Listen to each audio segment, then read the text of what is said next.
All right, Michelle. So the red light came on. A lot of people, they get really nervous and they bounce. What do you want to go through with it? Do you want to be interviewed? How are you feeling?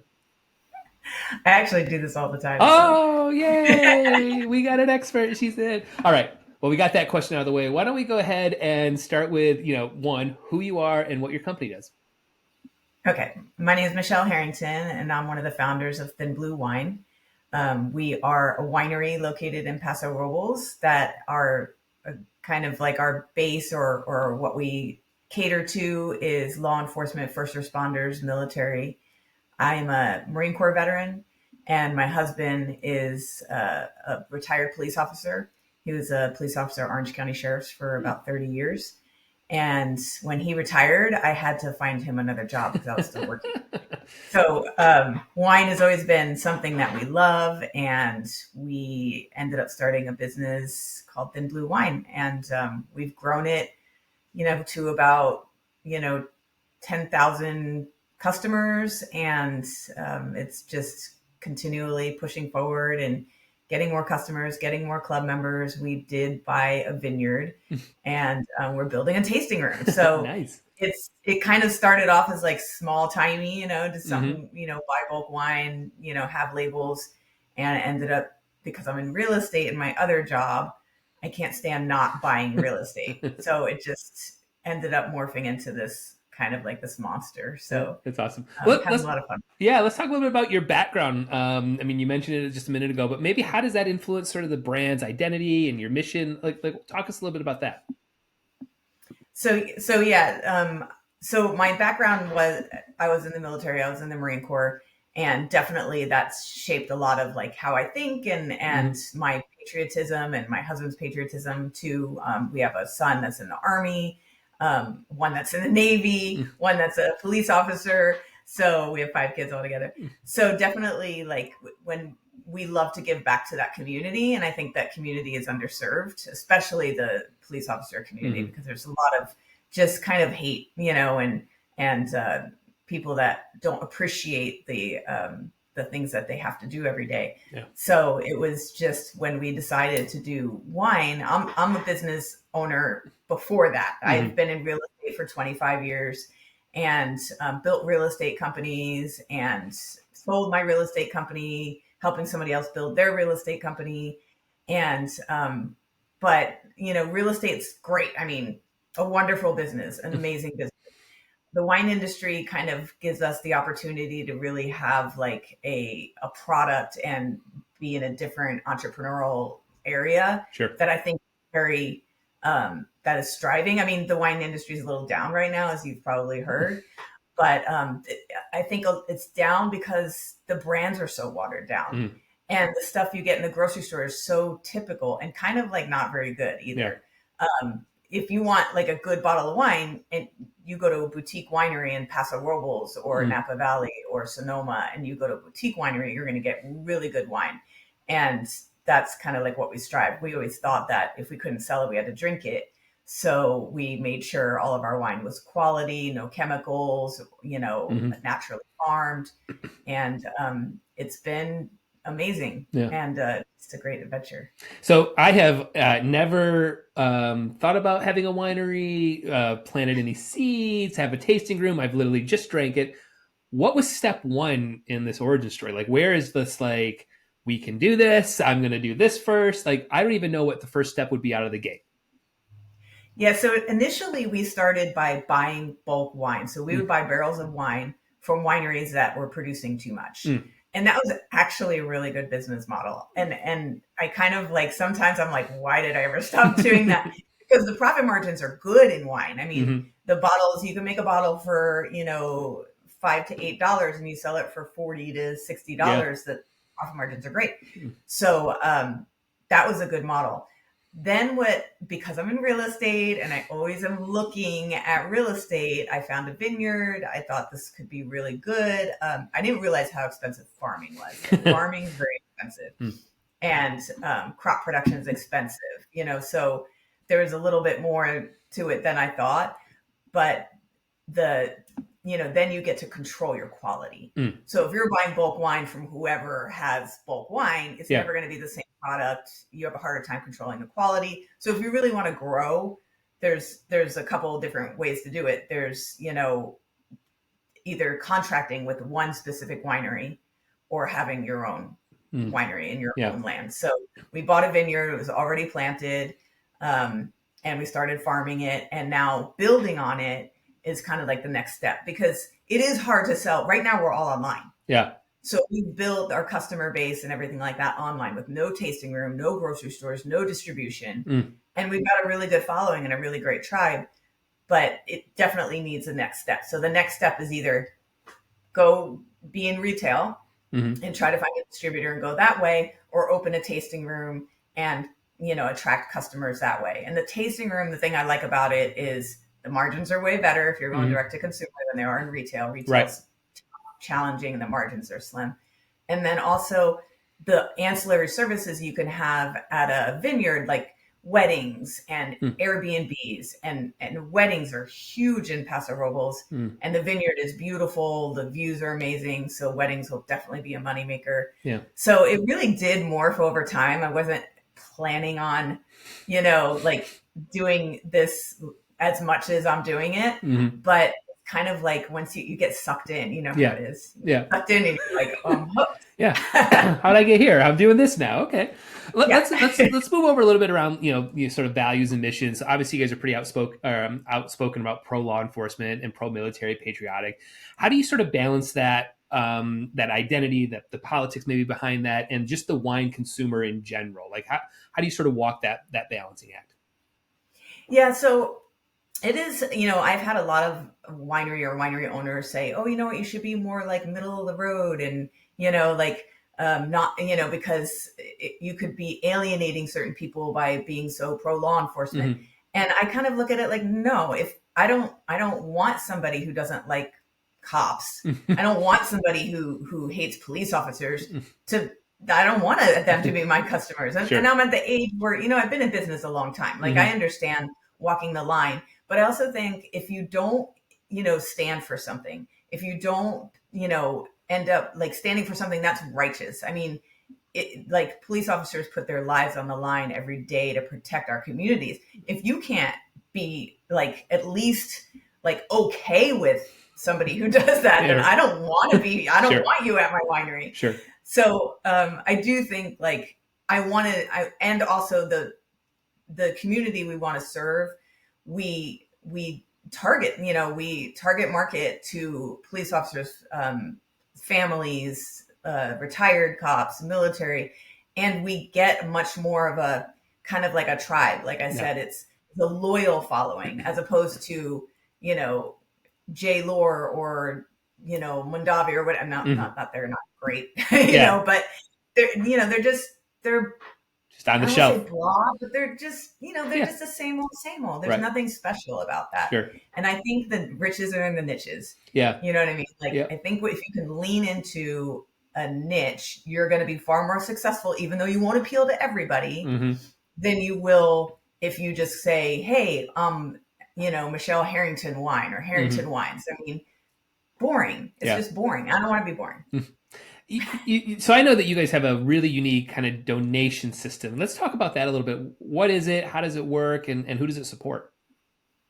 Yeah, so we get, since we've started, we get hundreds and hundreds of requests every year from people that want us to support their organization.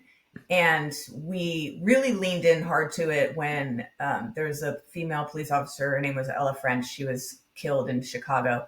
Beautiful woman. Young. It just really kind of hit home with me and broke my heart. And I thought we have to do more in this area. Unfortunately, cops are killed like every day. It's almost impossible to keep up with. And it's sad, and I don't want to be sad. So it's a hard kind of, like, I don't want to post on our Instagram page every time a police officer dies, because because it's so sad, you know? Right. But there are organizations that, fallen officer organizations that do a ton to help support the families of the fallen police officers. So we donate wine. That's our best way to kind of help, because we could donate money, but hundreds and hundreds of organizations, it's just not going to go very far. Right. But when we donate wine and we make baskets and gift baskets and silent auctions and stuff like that, they can raise a lot of money from the wine we donate. And we do a lot with Chicago Police Officer Memorial, the National Law Enforcement Memorial Fund. We're the official wine sponsors for them. Cool. And so we go there in May in Police Officers Week, Police Officer Memorial Week, and we provide wine for the, party that they have after the big bike ride where they ride their bikes from New Jersey to DC. Mm-hmm. And it's just a great event, and we feel good about the people we're donating to and the people we're supporting. And we have on our website, you can see, if you go to donations, you can see like the list, it just goes on, scrolls forever, all the organizations that we help support. So it's amazing. Yeah, that's really great. We're going to pivot back a little bit over to product and production. I'm assuming you had to learn a bunch of stuff around wine production. How do you go from sourcing grapes to bottle? What are the key decisions, and how are you thinking about quality all along those steps in the vineyard? Yeah, so we have a vineyard manager and we have a winemaker consultant. So we rely heavily on, him telling us, when is the time to pick. But you get it after you've been doing this a little while. Like you understand when you need to pick, you understand what the grapes look like, you understand how to get labs done. And so you rely, but then you just learn. And it's so fascinating to learn. And I tell you what, ChatGPT, he's my own personal winemaker. I call him Alex. He's on my phone. I ask him questions all the time, just to double check my winemaker and double check my vineyard manager. Like, he's like, you should pick at, 26 bricks. I'm like, Alex, is 26 bricks good to pick Petite Syrah? And if he says, well, you could wait or you could do this, then I'll call my vineyard manager and I'll say, I don't tell him it's ChatGPT. I was wondering if maybe we should wait till, so I definitely think it's learning, and OpenAI is amazing. And our vineyard manager and our winemaker definitely guides us through the process. I think eventually we'll be more involved the more we learn. It's been about 3 years now, and we're getting there. We're getting there. Yeah. Let's talk about maybe varieties, labels. How do you sort of think about, special blends, just that world of winemaking? So the varieties, we are big, bold red wine drinkers, my husband and I.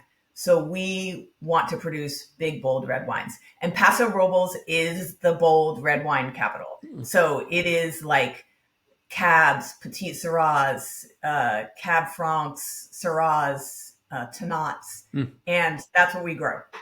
So everything we produce is they're not light, they're not Pinot Noirs, they're not white wine, they're the kind of wine that turns your teeth purple, and that's what we want.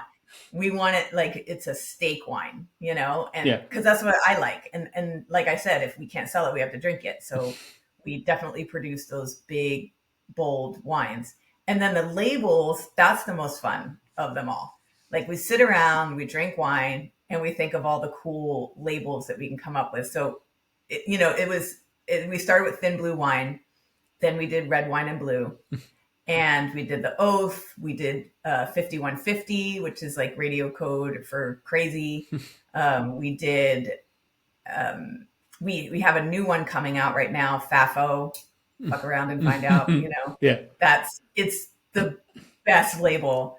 I come up with the labels in my head, and then I have a designer design them. Right. So FAFO is a camouflage flag with a skull, in it. We have a hose dragger, which is a fireman bottle, and that's, the skull with the fire coming out. The bottles are just amazingly cool looking. And we screen print on every bottle. So there's no paper labels. It's all screen printed. They just look badass. Yeah. I mean, when you see the bottles, you're like, you want to buy. And that's what most people buy them, because the bottles are so cool. Yeah. And then they get it and they realize, oh, this is actually pretty good wine. Yeah, that's awesome. Yeah. Let's talk about a little bit about maybe growth. What are we measuring right now? Is it more wine club partnerships? Obviously the tasting room that we're trying to build, consumer sales. What is kind of growth looking like right now? Yeah, so we've been looking for a partner, an investor partner, and we really initially are it just left to our devices. We'd rather stick to direct to consumer and build the wine club and build the tasting room. Hmm. But we're open to retail because I know I to talk to a lot of people that are investors and they're like, we really want you to be in retail. We really think this would sell good on the shelves. And I know it would sell good on the Yeah. shelves because the bottles are beautiful and it stands for something and it says something and it's so non-generic. Hmm. So I think that future growth, we're kind of like flexible and open, but right now, since it's kind of just us, we're just leaning into building the tasting room, building a production facility. A production facility will save us a ton of money on making the wine, so we'll be Yeah. more profitable. The venue will be open so that we can get more customers, more club members. If you talk to any winery ever, they live on their club members. Hmm. I mean, club members, recurring revenue, just like any business that has recurring revenue, Right. a membership is the way to go. So Hmm. the club members definitely like support the winery. And then, like I said, the weddings, the land is 26 acres. We have 12 acres of it planted. So there's plenty of room for Airbnbs, Hmm. weddings, things like that. So that's where we're going. But like I said, if we find a partner that's big into retail, has retail connections, whatever, wants us to go that route, Yeah. I'm a workhorse. Like I'm willing to do whatever it takes. Yeah. So if we decide, meet with somebody and they want to go that route, I'm willing to go that route too. That's cool. What's sort of keeping you up at night around the business? What's the biggest thing right now? I think the vineyard is, like thinking about, building. Hmm. So building in California is like, it's like we've built before here. Hmm. We have a small vineyard that we built this like barn dominium on. It's just like a barn with an apartment in it. Just so when we go up there, we have a place to stay because we're in Orange County normally. So I understand what building's like in California and it's kind of scary. Um, just there's a lot of hoops you have to jump through. And we did get our conditional use permit. So we have permission to have a tasting room. And then we just need to get our, architectural plans approved by the county. And I don't think any of that's going to be a problem, but the thought of like meeting contractors and, you know, if they show up or not show up, are they going to get done in time? Like that's probably the only thing that keeps me up at night. I'm a Yeah. very good sleeper. I don't stress out very hard at all. But, the thought of building again, is kind of like, Yeah. What do you see this time next year, maybe 3 years out, and even 5 years out? Like, how do you sort of think about those milestones as you're kind of planning through all this?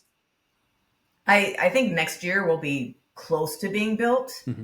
Um, they tell me about 3 months through the permitting process and 6 months to a year to build. So we should be very close to that. We just had our wine club party in October. No, it was the end of September. So this time next year, we'll be having our wine club party, hopefully in the tasting room or at least tasting room adjacent. Yeah. So I think that's going to be fun. And we've really increased marketing on the social media side and the email side. So we're increasing revenue right now. We've done better year over year this year than last year. We plan on, keep Hmm. increasing as the years go by. And then once we're open, that's like a game changer. Yeah. I mean, that's when we can really drive traffic. And I'm very keen on driving traffic using social media. Yeah. And, now with OpenAI, I think you can drive traffic even using OpenAI. Mhm. So, or just AI in general. Yep. So I'm really excited about the future. Like I said, business person through and through, all over, understand marketing, understand technology. And I think that we can drive it and make it very successful. And we're going to do it one way or the other, whether we have an investor or not. It's just, sometimes it's nice to have a partner, in it with you. Sure. Where should we send people if they want to dive in, learn more, connect with you, like what they're hearing here? Where should we send people? Our website is thinbluewine.com, and you can find out a lot on there about the winery, about what we believe in, what we support, what the wines are, what they look like. We've gotten a lot of awards on our wines, from Wine Enthusiast 92 points to gold medals at the Orange County Wine Fair. So all the information is on there. And if they want to get in touch with me, they can just shoot me an email at michelle@finbluewine.com. Michelle's with one L, and everybody messes that up.